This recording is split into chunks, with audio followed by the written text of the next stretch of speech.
I think this is one of the biggest mistakes of any modern Canadian government. I think it's ironic that the son of the Prime Minister who brought in the War Measures Act to roll tanks onto the streets in 1970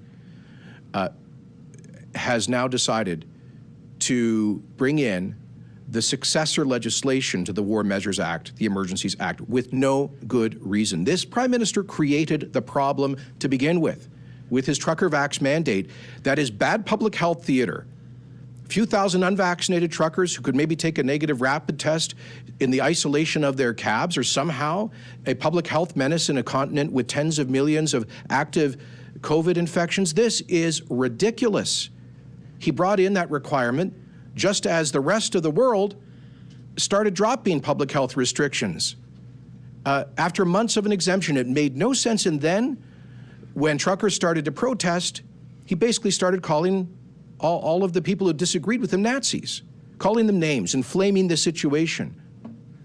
And then did nothing to deal with the blockades as they started, and then panicked and overreacted with this use of extreme powers that has extrajudicial powers. The Prime Minister is able to go in there now without going to a court to freeze people's bank accounts because of who they donated to or their opinions. His Justice Minister actually went out there and said that if you are from a pro-Donald Trump fund or something, you better watch out because we might freeze your assets. Excuse me.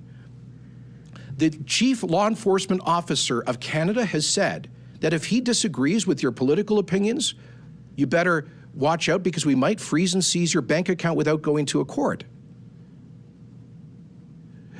Rick, when we look back on Canadian historical injustices, we usually think about things like the internment of people of Ukrainian origin during the First World War, the internment of Japanese and Italian Canadians in the Second World War, and the War Measures Act in 1970.